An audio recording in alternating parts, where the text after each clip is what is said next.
قتل پیاس جیتا دل و جان مصطفیٰ کے تمہیں واپسی تلک بھی رہے راضی و رضا کے لگے دب تن پہ کارے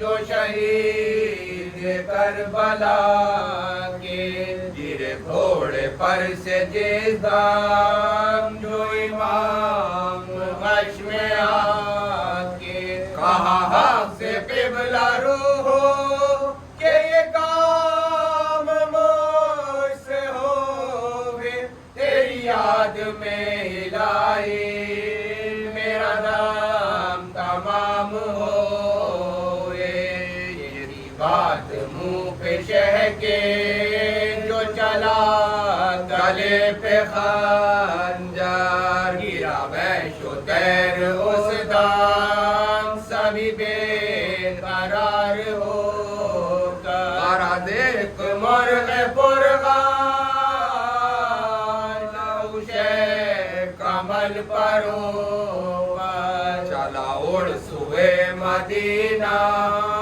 یہی کہتا کیا قتل ظالموں نے دل و جان فاطمہ کا ہوا بے نشان بن میں وہ نشان فاطمہ کا ہوئے قتل پیاس جسم دل و جان مصطفیٰ کے ہے اداس بیٹھا آنسو چلے آتے ہیں سراسر لہو کی پروں سے بوندے ہیں ٹپکتی خاک اوپر یہ جو حال اس کا دیکھا تو پکاری صغرا رو کر وہاں بیٹھی کیا ہو نانی ذرا ٹوک تم آؤ ادھر یہ جو مرغ ڈوبایا لہو میں تمام دیکھو یہ یتیمی کا ہلایا مجھے یہاں پیام دیکھو یہ جو خواب میں نے دیکھا ہوا چاک سینہ میرا نظر آیا اس طرح سے مجھے پھر وہ میرا بابا وہ جو نازنی بدن تھا سوئے زخمی سر سے تاپا ہے کھڑا وہ غش میں لے کے لہو زخموں سے ہے بہتا وہ جو سر پہ ہے امامہ وہ لہو میں تار بتار ہے وہ جو ہے گلے میں جامہ ہوا ٹوکڑے سر بسار ہے ہوئے قتل پیاس جسم دل و جان مصطفیٰ کے میرا دل ہے نانی صاحب یہی دیتا ہے دعائی میرے باپ پر پڑی ہے وہاں کچھ نہ کچھ تباہی ملی خاک میں ہے شاید مان کی بادشاہی یہ جو مرغ بن کے پاسے دعائے اس طرح گراہی ذرا اس سے پوچھو صاحب یہ لہو میں کیوں بھرا ہے میرے باپ پر مگر وہاں کوئی حادثہ پڑا ہے تم ہی تاکنے سے شیشہ وہ اٹھا کے لائی سورا تو پھر اس نے ایک باری وہی منہ کو اس کے کھولا نظر آئی خاک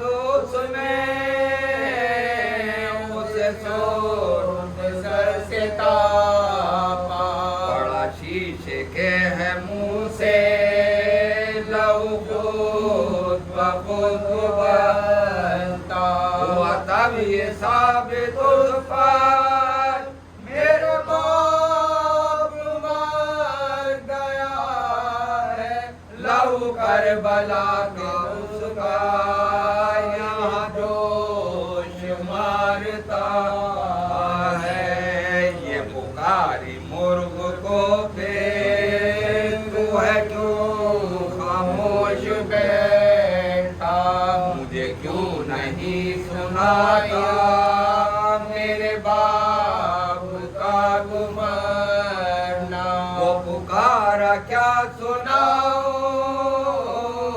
میرا ہے کلیجہ پھٹا یوں کربلا کے ون میں گیا بھی تیرا بابا کیا خیمہ اس نے برپا وہاں جلتی ہوئی زمین پر لگ کرنے ظلم ظالم سجیو سیمام دین پر وہ قتل پیاس جیتا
شروع اللہ کے نام سے جو مہربان اور رحم کرنے والا ہے حضرات محمد و آل محمد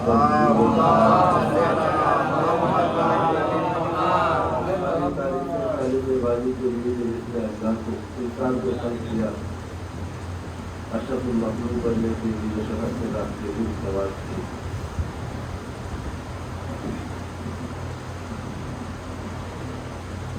لگ بھگ زیادہ مجالس فرش عبادت پر تمام ہوئی مصلے پر تمام ہوئی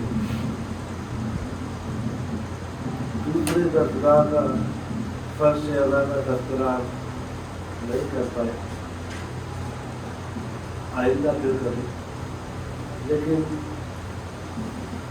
چلتے چلتے ضرورت تھوڑا سا تذکرہ شرف آ گئے ہیں بھائی تمہارے پاس آج فرش مجلس پر بھی تھوڑی سی بات کر لی جائے دراصل میں ان بچوں کو یہ بات پہنچا دوں کہ یہ فرش مجلس جو ہے یہ فرش ذکر تھا ذکر محمد و آل محمد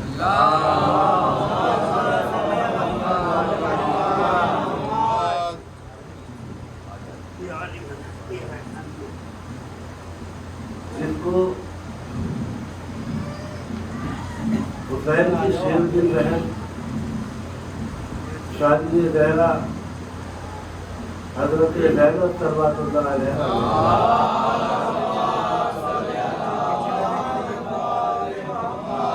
فرش مجلس میں بدل دیا غلط فرش سے ہے غرض و غایت نہیں بدلی بس کربلا نے مردود میں اضافہ کر دیا، چونکہ اس نے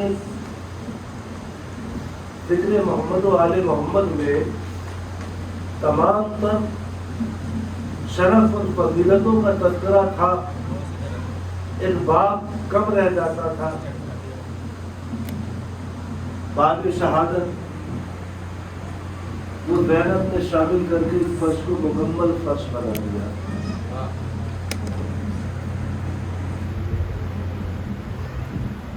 زینب کے بعد یہی فرش فرش محفل رہا، یہی فرش فرش عطا رہا، یہی فرش فرش ذکر رہا۔ اس کی جو چہرے نئی نئی ڈائمینشن، نئی نئی سمتیں اس کے اندر کھلی،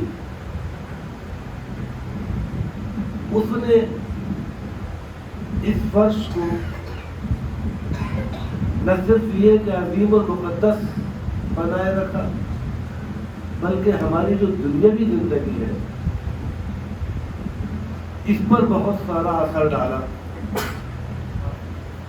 اور ایسا اثر ڈالا کہ یہ فرش خالی آداب معاشرت، اخلاقیات، نشست و برخاست، تہذیب لہجہ، تہذیب گفتگو، صرف یہی نہیں سکھاتا۔ اگر اس فرش کی تاریخ پر نظر ڈالے تو جب امام محمد باقر علیہ السلام انہوں نے اس فرش ذکر سے تقریباً 900 ان شاگردوں کی تعداد پیدا کی جنہوں نے سائنس اور ٹیکنالوجی میں اس وقت کی عرب سائنس کی بنیاد رکھی۔ پوری دنیا میں کیمسٹری کے موجب عرب مانے جاتے ہیں، یہ نام ہی کیمسٹری عربی سے آیا ہے، یہ الکیمیا، یہ الکیمیا ہے، جو الکیمیت کے بعد الکیمسٹری بنا، اس کے بعد کیمسٹری رہ گیا۔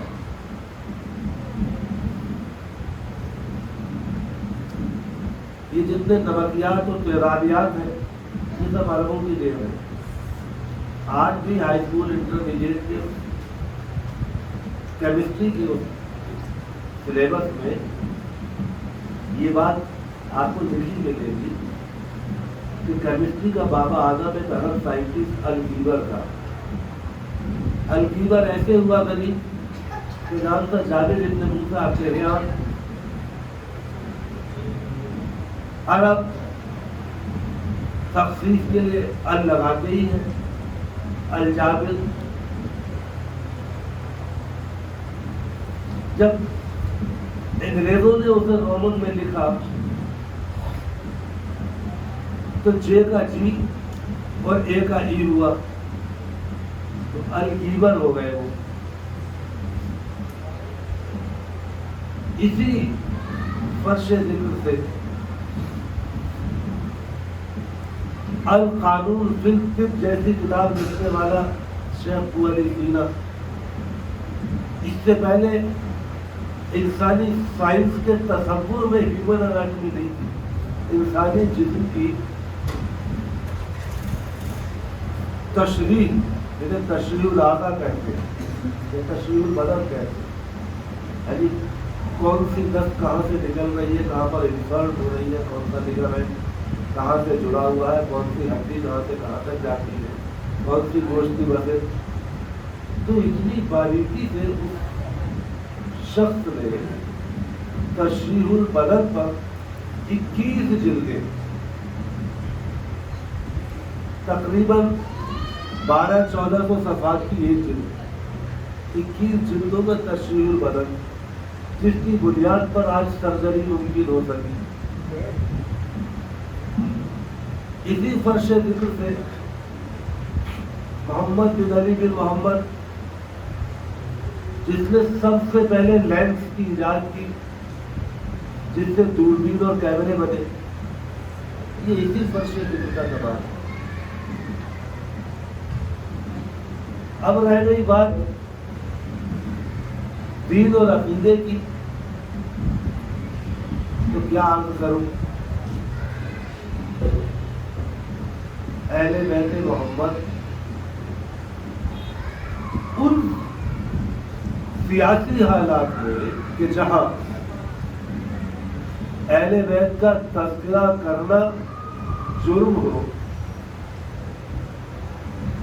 جہاں اہل بیت کو نظر بندی کی زندگیاں گزارنی پڑتی ہو، کہ دروازے پر آنے والوں پر جاسوس لگے رہتے تھے اور دربار خلافت میں خبر پہنچایا کرتے تھے آج فلاں فلاں شخص دربار امامت میں آیا تھا اور ان کی نگرانی ہوا کرتی تھی، تو بڑے بڑے اچھے فرقے والے لوگ فرقہ چھوڑ جایا کرتے تھے اور ہمت نہیں کرتے تھے کہ اہل بیت کے دروازے پہ ہاتھ بھی دے دیں۔ ایسے سخت حالات میں اتنی مخالفتوں کے درمیان رہ کر آج جو یہ گلی گلی کوچا کوچا گھر گھر میں حسین ہے نا، یہ اسی فرش ادا کی دیر، یہ فرش ادا کا موجودہ ہے، اور اس فرش ادا کا انسانی زندگی پر اثر پڑنے کا اس سے بڑی دلیل کیا ہوگی کہ ہم آپ جتنے بھی مسلمان ہیں بات ہے، سارے برادر ہمارا تو ایک دینی عقائدی رشتہ ہے حسین سے۔ وہ لوگ جو کسی مذہب کو نہ مانتے ہو، وہ لوگ جو ایتھیسٹ تھے، وہ لوگ جو کمیونزم کے لیے جنہوں نے جدوجہد کی، تو اپنی آزادی کے نعروں میں سب سے زیادہ کربلا کا استعمال، یعنی انسانی خودداری، ہمت، حوصلے اور عزم کا عنوان بن گئی کربلا۔ یہ کیسے بن گئی؟ یہ کربلا کیسے بن گئی؟ اسی فرش ادا کی دین ہے۔ مولانا آزاد مہدی اعلی اللہ مقامہ ایک فقرہ کہا کرتے تھے، خدا کی قسم اللہ تو ہے اور ہوتا، مگر کوئی اللہ کا نام لینے والا نہ ہوتا اگر محمد نہ ہوتے، اور محمد اللہ کے رسول ہے اور ہوتے، مگر محمد کو پہچاننے والا نہ ہوتا اگر حسین نہ ہوتے۔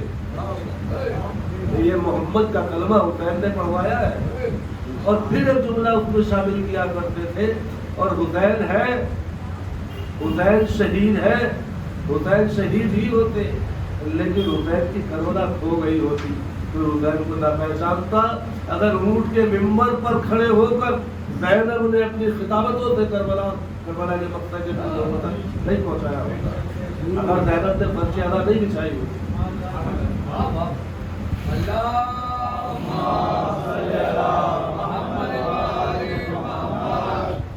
یہ فرش ادا کا کمال ہے کہ آج بچے بچے کی زبان پر حسین حسین ہے، کہیں چلے جائیے دنیا کے کسی گوشے میں، یہ ناممکن ہے کہ حسین حسین کی آواز سننے کو نہ مل جائے آپ اس فرش ادا کے لیے۔ اور اب ہماری ذاتی زندگیوں پر فرش ادا کا اثر، ذاتی زندگیوں پر فرش ادا کا اثر یہ ہے کہ یہاں بیٹھ کر ہمارے بچے یہ سیکھتے ہیں کہ آگے کتنے بیٹھنا ہے، پیچھے کتنے بیٹھنا ہے۔ ہمارے بچے جانتے ہیں کہ برتن محفل کسی سے گفتگو کی جائے تو لہجہ کون سا ہونا چاہیے۔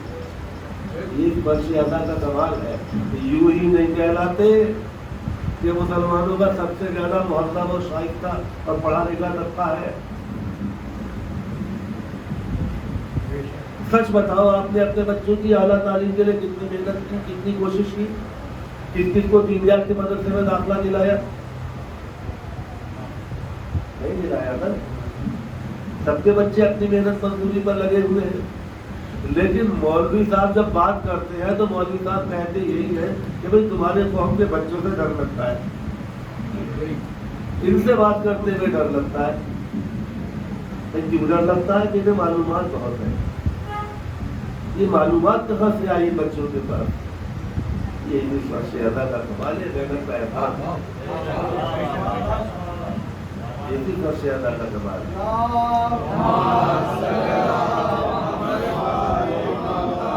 اور تاریخ یہ بتاتی ہے کہ آج جیسے دنیا مولا مولا کر رہی ہے، ہمارے لیے مولا، ہم تو صاحب مولا علی کو بہت مانتے ہیں ہمارے صاحب، تاریخ اٹھائیے آپ کو یقین نہیں آئے گا، 200 سال تک علی کو خلیفہ مسلمین میں شمار نہیں کیا گیا، 280 ہجری میں پہلی مرتبہ امام احمد بن حنبل نے ایک ٹرم ایجاد کی، خلافت راشدہ۔ اب اللہ جانے کو غیر راشدہ خلافت کی ہوتی ہے کیا؟ یہ خود ہی ایک بہت بڑا کارنامہ کر گئے۔ آج بھی ہمارے خلافت راشدہ، تو خلافت تو راشدہ ہونی چاہیے، اگر خلافت ہے تو راشدہ ہی ہونی چاہیے، کہ غیر راشدہ راشدہ میں کیوں بانٹنا پڑا؟ مگر مسلم میں روایت موجود ہے حضرت عبداللہ بن عمر سے کہ خلافت تو صرف 2 تک ہی تھی، یہ بات کے علاقے ہیں، سمجھ رہے آپ؟ تیسرے کو بھی ماننے کو آباد نہیں تھے، پہلی مرتبہ 4 خلافتوں کا تصور حضرت احمد بن حنبل نے دیا، مسند موجود ہے انہوں نے 4، اور اس میں پہلی مرتبہ علی کو جب خلیفہ راشد رکھا تو بیٹے نے رافضی ہونے کا فتویٰ لگا دیا تھا۔ احمد بن حنبل کے بیٹے نے، محمد بن احمد بن حنبل نے اپنے باپ کے رافضی ہونے کا فتویٰ لگا دیا تھا کہ علی کو خلیفہ راشد مانتے۔ آپ تصور کر سکتے ہیں کتنی مخالفت اور کتنی شدید مخالفت اور کتنی شدید دشمنیوں کے درمیان سے گزر کر علی یہاں تک ہم تک پہنچا۔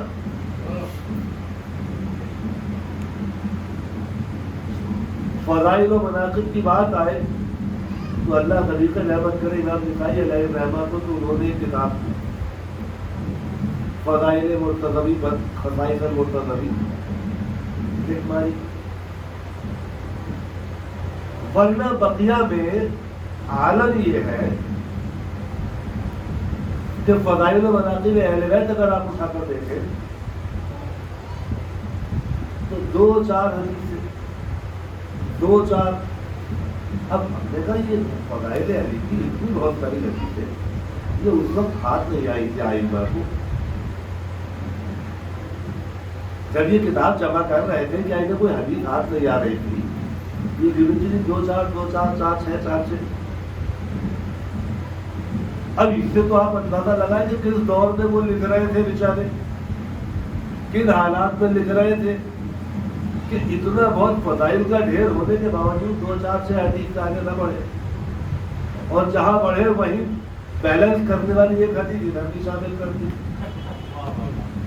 کہ اس والے پلڑے پہ اگر وزن زیادہ ہو گیا تو چپکے سے ایک ادھر بھی بڑھا دی،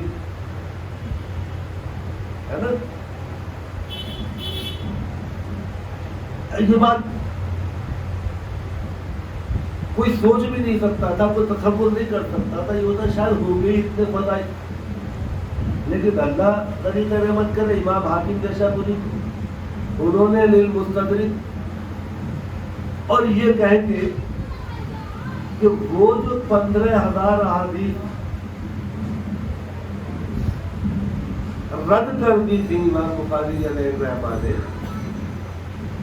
ان 15 کو چھانٹ کر جو اعتبار اور استدلال کی آخری حد تک پہنچنے والی احادیث ہے، مجھے حیرت ہے انہوں نے کیوں رد کر دی، اس نے اٹھا کر اپنی مستدرک للحاکم میں جمع کر دی۔ اب پتہ چلا کہ یہ تو ساری فضائل اہل بیت کیا آتی،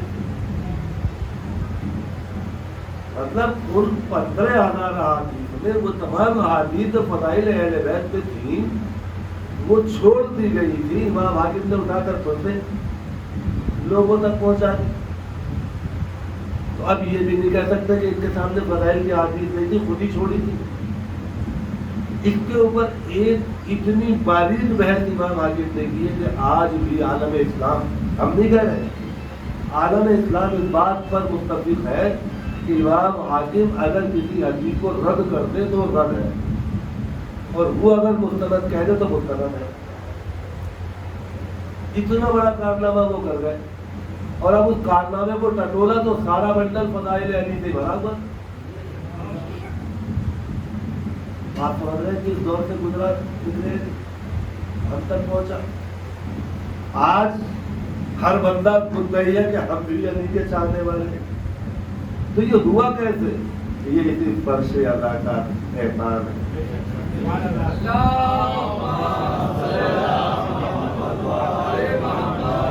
ہوتا کیا ہے، جہاں کسی شے کو مقبولیت حاصل ہو، جہاں کوئی شے لگے کہ ہم اس کے مقابلے میں کہیں کمتر ہے، انسان کا مزاج ہے اسے جلدی اپنا کر اپنے یہاں داخل کر لیتا ہے۔ یہ تمام مسالک میں تمام ادیان میں ہوتا آیا ہے۔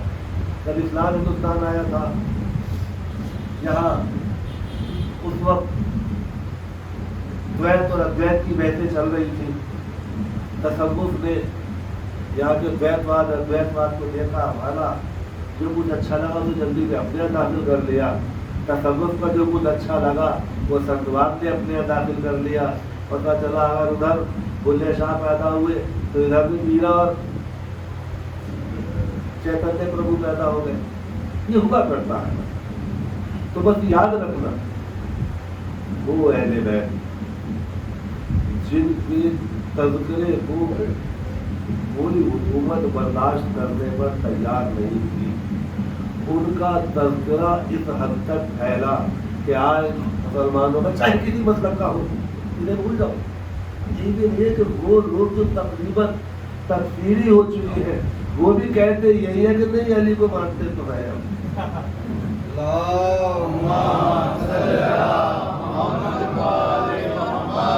یہ مانتے تو ہے، ایک یہ کہ انکار کے نہیں، سننا نہیں ہے اس کے بارے میں، ایک منزل آئی کہ ہم مانتے تو ہیں۔ تو اس نہ سننے سے مانتے تو ہے کہ منزل تک غور کیجیے، یہ بلا وجہ نہیں ہو گیا، یہ اسی فرش ادا کا کرنا ہے۔ آج مجھے اپنی گفتگو ختم نہیں چکے، اس موضوع پر بول نہیں سکا، بالکل فرش عبادت پر ہی لگا رہا۔ بے شک علی تو علی ہے، علی ہی ہوتا، علی ہی رہتا، لیکن علی کی شخصیت کے اتنے ابواب کھلے نہ ہوتے اگر یہ فرش ادا نہیں ہوتا۔ محمد ہی ہوتے، مگر محمد کی رسالت کے اوصاف اور ان کی فضائل اور عظمتیں اس انداز میں نہ بیان کی گئی ہوتی اگر یہ فرش ادا نہیں ہوتا۔ ورنہ محمد کو تو بھولنے والا، محمد کو تو دھوکہ ہو جانے والا، محمد کو تو سیر ہو جانے والا، محمد کو اپنے بچوں سے پیار، جانبداری، کون کون سی چیزیں نہیں ہیں جو تاریخ میں دامن رسالت پر داغ لگانے کی کوشش نہیں کی۔ یہ فرش اعلیٰ کا کمال ہے کہ وہ جو کل تک کہتے تھے اب وہ بھی کہتے کہ نہیں محمد بہت جھوٹ بول نہیں کرتے۔ تو وہ جو مانتے تھے، آج خود میں نے دیکھا ہے کتنے لوگ خود کہتے ہیں، اعتراض کرتے ہیں نہیں یہ بات قبول نہیں ہے کہ جبریل آئے انہوں نے سینہ چاک کیا اور اس کے بعد دل کو دھویا اور آپریشن کیا اور اس کے بعد دل کر دیا۔ یہ بات سمجھ میں نہیں آتی۔ یہ بات خود سمجھ میں آئی، صدیوں سمجھ میں آئی، یہ فرش اعلیٰ کا کمال ہے اگر لوگوں کی سمجھ میں نہیں آئی۔ یہ فرش اعلیٰ کا اور یہ فرش اعلیٰ کا کمال ہے۔ سیاسی طور پر، سماجی طور پر ایک قوم جو اس فرش اعلیٰ سے اونچی تھی، اس فرش اعلیٰ کا قدیر ہے، جب تک اس فرش اعلیٰ کے احترام کو سمجھتی رہی، قیمت کو سمجھتی رہی، کوئی سیاسی تحریک ہو، یا سماجی تحریک ہو، یہ قوم ہمیشہ سرخیل رہی. ہندوستان میں بھی یہ موومنٹ دیکھا تھا، ایجوکیشن، جیلیں چھوٹی پڑ گئی تھی، گرفتاریاں دینے والوں کی تعداد ختم ہونے کا نام نہیں لیتی تھی. نتیجتاً ایجوکیشن کے اوپر سے پابندی ہٹا دی. یاد ہے نا، یہ جس پر سے ادا کا کمال تھا. آج بھی کہاں لوگ کن کن پابندیوں میں جی رہے ہیں. لاک ڈاؤن کی پابندیاں چل رہی ہیں لکھنؤ جیسی جگہ میں.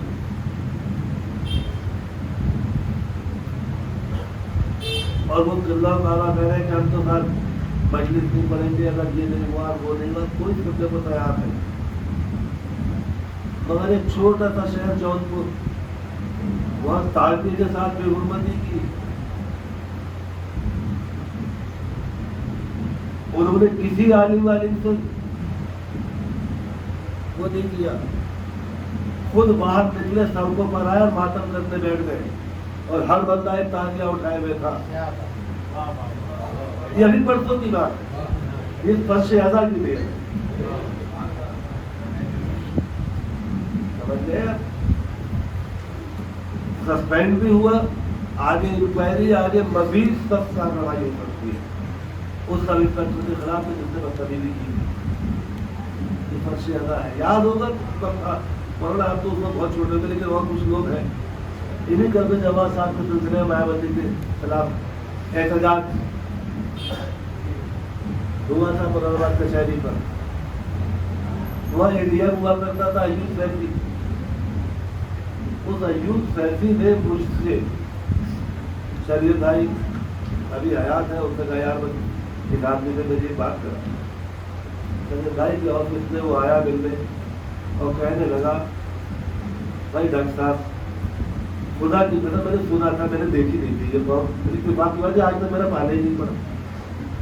یہ میرا پہلا پوسٹنگ ہے آپ کے ضلع میں، اور یار پالا بھی پڑ گیا، بہت اچھا پالا پڑ گیا، بڑا اچھا تعلق کرا دیا آپ نے اس قوم. کل قسم خدا کی بھائی میں سلام کرتا ہوں، آپ لوگ بہت ہمت والے لوگ ہیں اور بہت شائستہ لوگ، یعنی کہیں قانون کی زد میں نہیں آیا. حالانکہ قانون شکنی کی دفعہ 44 توڑ کے گئے تھے، رنجیری ماتم کیا تھا اس نے آفس کے دروازے پہ کھڑے. اس نے یہ کہا بولے قانون شکنی بھی ایسی کہ کوئی بھی نظر انداز کر رہا ہے، دفعہ 44 ٹوٹی کچھ نہیں، اور سب کچھ کہہ دی رہا، سب کچھ کر دی. یہ شعور کہیں اور سے نہیں آیا، وہی ہے سمجھانے والا نہیں آیا تھا ایسے کرنا ہے بھائی. کہیں پلاننگ نہیں ہوئی تھی، کہیں دماغ نہیں لگے تھے. وہ خود خمیر کے اندر موجود تھی، وہ شائستگی بھی، وہ احتجاج بھی جو فرش ادا نے دیا ہے. اور فرش ادا کیوں نہیں دے گا؟ فرش ادا بچھایا تھا زینب نے، اور زینب کے مزاج کا احتجاج پہلے رہتے محمد کی شائستگی کا ضامن یہ فرش ادا.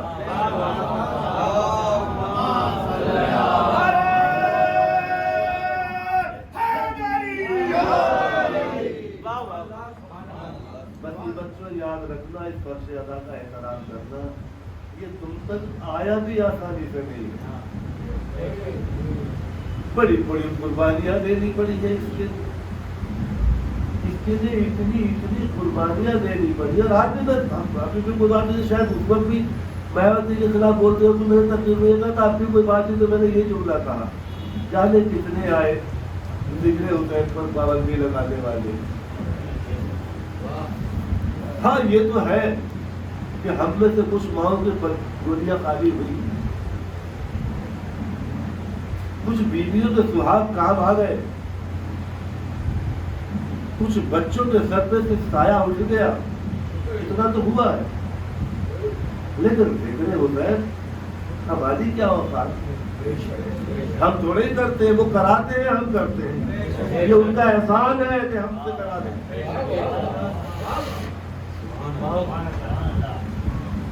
کیوں؟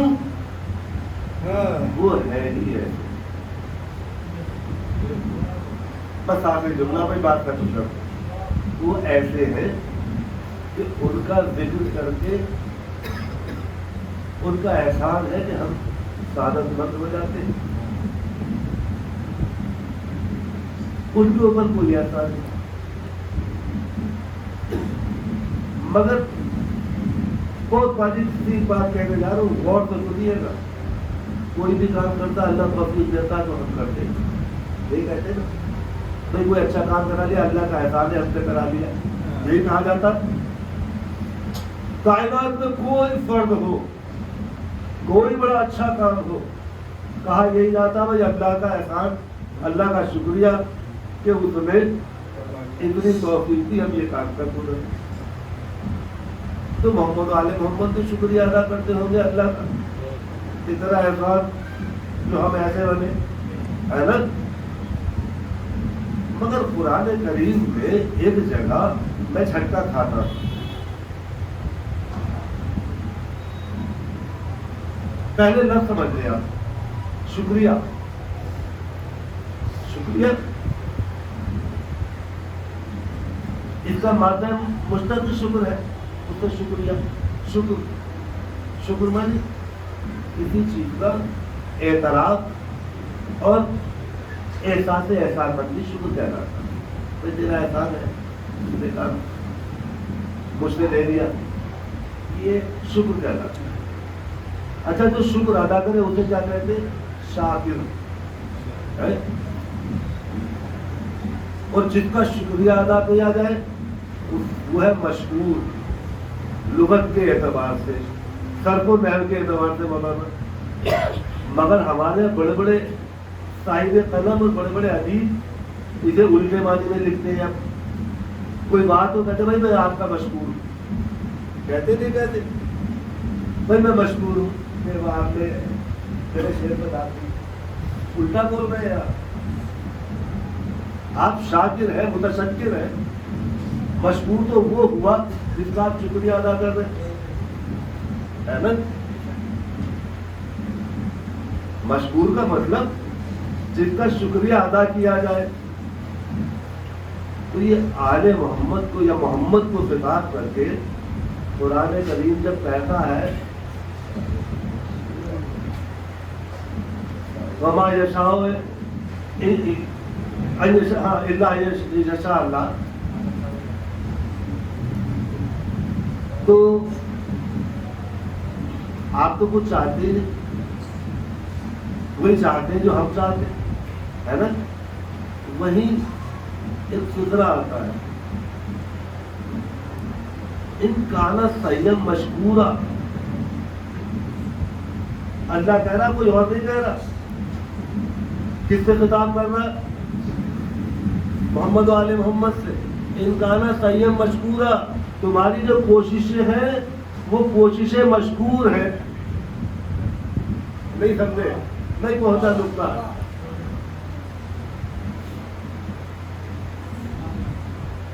یعنی اللہ شکریہ ادا کر رہا محمد و آل محمد کا. غور کیجیے گا، جا کر رات کو بستر میں لیٹے میری بات سمجھ آئے گی. ہونا چاہیے، یہ چاہیے تھا محمد و آل محمد شکریہ ادا کریں، تو کرتے ہیں بے شک. اس سے زیادہ مطیع اور عبادت گزار بندہ کون ہوگا؟ ان سے زیادہ شکر گزار بندہ کون ہوگا؟ لیکن قرآن کریم نے کہا انکانا سیم مشکورا، تمہاری کوششیں مشکور ہیں. اب شکریہ کون ادا کرے گا؟ اللہ. تو اللہ جن کا شکریہ ادا کرتے ہیں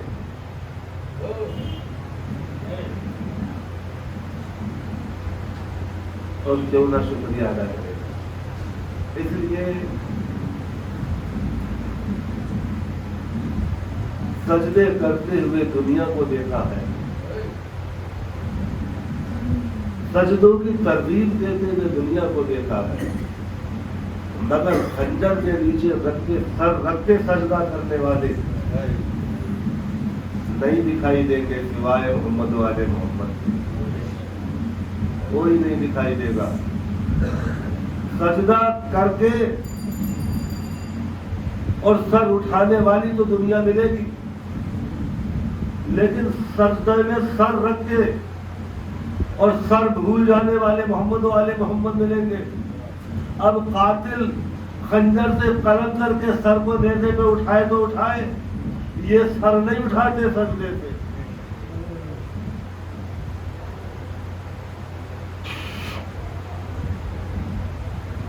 بڑے بڑے بندے دیکھے خدا کی راہ میں اپنے آپ کو وقف کرنے والے، خدا کی راہ میں خدمت دین کرنے والے، خدمت خلق کرنے والے، مگر محمد و آل محمد سب سے جدا نظر آتے ہیں۔ اس لیے جدا نظر آتے ہیں کہ جہاں موت کا سایہ سامنے پڑتا ہے تو حالت اضطراب میں بڑے بڑے اچھے لوگوں کے قدم میدان سے اوپر جایا کرتے ہیں۔ آج بھی لوگ تعلیلیں یہی دیتے ہیں، تعلیم یہی دیتے ہیں کہ بھئی وہ اضطراری کیفیت تھی اس لیے قدم پیچھے ہٹ گئے، اور بے شک بات سمجھ میں آتی ہے انسان کیا جو موت کو دیکھتے ہیں قدم پیچھے نہ ہٹ جائے۔ یہ الگ بات ہے کہ قدم اتنے تیز ہو کہ بہت پیچھے تک ہٹ جائے، لیکن ایک قدم تو پیچھے جھجک کے ہٹتا ہی نہیں۔ یہ محمد و آل محمد ہے کہ جن کے قدم میدان میں جھجکتے نہیں، موت کے سامنے جھجکتے نہیں، بلکہ تاریخ یہ کہتی ہے کہ موت جب محمد و آل محمد کے سامنے آتی ہے تو موت کے قدم لرزنے لگتے ہیں، محمد و آل محمد کے قدم نہیں۔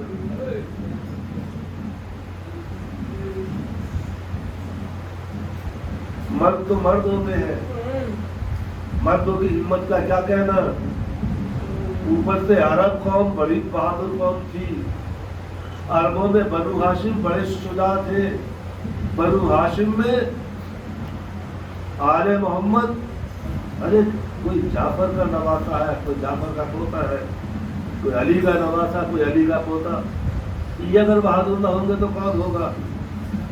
مگر بہادری تو ان عورتوں کی ہے جو کربلا کے میدان پہ بیٹھی تھی، اپنے بچوں کو سمجھا رہی تھی کہ خبردار کل قدم موت کے خوف سے جھجک نہ جائے۔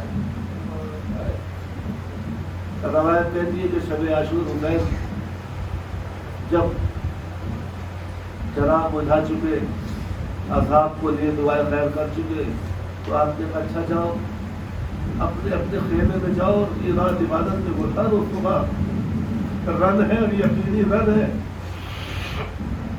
تمام لوگ اپنے اپنے خیموں میں چلے گئے۔ اب حسین باہر نکلے تو ایک خیمے کے قریب میں گزرے، کہتے ماں اپنے بچے کو یہ سمجھا رہی تھی، میرے لال تمہارے بابا تم سے بڑی محبت کرتے ہیں، اس لیے کہ تم سورت و سیرت میں ان کے نانا حضرت محمد مصطفیٰ کی شبیہ ہو۔ دیکھو ان کا دل مجھے یقین ہے کہ نہیں جھجکے گا، لیکن کہیں ان کی محبت دیکھ کر تمہارے قدم نہ جھجک جائے۔ تم آل محمد ہو، آل محمد کی عورتیں بھی اس وقت قافلے میں موجود ہیں، ان کے بچے ہوں گے، کمال بہادری سے لڑیں گے، میں غیر قوم غیر قبیلے لے لیجیے۔ دیکھو اگر تم جھجک گئے تو لوگ یہ کہیں گے کہ غیر قوم غیر قبیلے کی عورت کا دودھ پیا تھا، ماں کا دودھ مساق ہو جائے گا۔ حسین کی آنکھ میں آنسو آئے، آگے بڑھے، ایک خیمے سے آواز آ رہی تھی، بچوں دیکھو تم جعفر طیار کے نواسے ہو، تم پوتے ہو علی کے نواسے ہو، تمہیں معلوم ہے تمہارے دادا کون تھے؟ دیکھو خبردار صبح منہ سے نقاب نہ ہٹے، دریا کی طرف جاتے نہ سنو، اور دیکھو مانو لاکھ منع کرے لیکن ضد کر کے قدموں میں لپٹ جانا، مگر دیر نہ کرنا، اس لیے کہ جب دوسروں کے بچے میدان میں جائیں گے تو ان کی عورتیں فخر سے زینب کی طرف دیکھیں گی، اور زینب یہ برداشت نہیں کر سکتی کہ سب کے بچے حسین پر قربان ہونے کے لیے جا رہے ہیں، زینب کے بچے ابھی تک زندہ ہیں۔ آگے بڑھ گئے، ایک عورت کی آواز سنی جو اپنے بچے کو سمجھا رہی تھی، بیٹا تمہارا باپ تمہارے سر پر نہیں ہے، اگر وہ ہوتے تو مجھے کوئی پشیمانی نہیں، کوئی پریشانی نہیں تھی، لیکن تمہارے بابا سر پہ نہیں ہے، چچا حسین پتہ نہیں تم سے لگاؤ بہت رکھتے ہیں، پتہ نہیں اجازت دے کہ نہ دے. اب تم کیسے اجازت دے تو یہ تمہارا کام ہے. ماں کو شرمندہ مت ہونے دینا. حسین ان خیموں سے گزرتے گزرتے ایک صحابی کے خیمے کی طرف گئے. نام تھا جنادہ. بڑی العمر صحابی, 70-72 سال کا بوڑھا صحابی علی کا. جنادہ کی بیوی جنادہ سے کہہ رہی تھی کہ دیکھنا, اگر آپ اجازت دیں تو آپ تو مجھے یقین ہے کہ حسین پر جان لٹائیں گے ضرور, لیکن میں یہ چاہتی ہوں کہ وہ جو آپ قربانی دیں گے وہ تو آپ کی والدہ کے نام میں لکھی جائے گی. میں چاہتا ہوں کہ میرا ایک بچہ میری طرف سے آپ قربان اور کرا دیں. ادرکم من اللہ گفتگو تمام, رحمت تمام. صبح رنگ پڑا, سب ایک ایک کر کے جا کر شہید ہوتے رہے. حسین ہر لاش اپنے ہاتھوں سے اٹھا کر خیمے اور خیمے کے دروازے پر اور خیمے کے دروازے پہ لے کر قتلگاہ میں رکھتے رہے. جب یہ جنادہ ہوا شہید تو دوڑ کر حسین پہنچے. جنادہ نے جنازے کو اٹھایا, دروازے پر لا کر رکھا. خیال کہا کہ آل محمد کی اور تو گریا کر لو, اس پر گریا کرنے والا اور کون ہے تمہارے علاوہ. بیوی نے بھی گریا کیا, بس عورتیں گریا کر رہی تھی. اس نے حسین نے دیکھا کہ بچہ خیمے سے نکلا. بچہ چھوٹا تھا, کمر سے تلوار بندھی ہوئی تھی, تلوار لمبی تھی. بچہ چھوٹا تھا, پٹکا بندھا ہوا, امامہ سر پر تھا, جوتے پہنے ہوئے. بچہ تیزی سے دوڑتا ہوا جب میدان جنگ کی طرف کو بڑھا تو حسین نے آواز دی, دیکھو یہ بچہ کس کا گرا جاتا ہے, ایسا نہ ہو دشمن کو نقصان پہنچائے. دوڑ کر لوگوں نے بچوں کو پکڑا, پکڑ کے لائے. بیٹا کہاں جا رہے ہو؟ کہا کہ لڑنے جا رہا ہوں. لڑنے جا رہا ہوں؟ تم نے ہم سے اجازت نہیں لی, ہم نے تمہیں اجازت کر دی. کہا کہ مولا اجازت دیجیے مجھے, میں لڑنے جا رہا ہوں. کہا کہ تم کون ہو بیٹا, تعارف تو کراؤ اپنا. کہا کہ میں اسی جنادہ کا بیٹا ہوں جو ابھی مت کرایا ہے. آپ نے کہا, حیرت سے بچے کو دیکھا, سر پہ ہاتھ رکھا. بیٹا تمہارا باپ مر گیا, تم اپنی ماں کے بعد ہی اکلوتے رہ گئے. اب اس کا حال دیکھنا سمجھنا اس کی ذمہ داری تمہاری ہے. ماں کے پاس جا کے بیٹھو. تو بچے نے کہا مولا یہ تلوار میری اماں نے ماری ہے.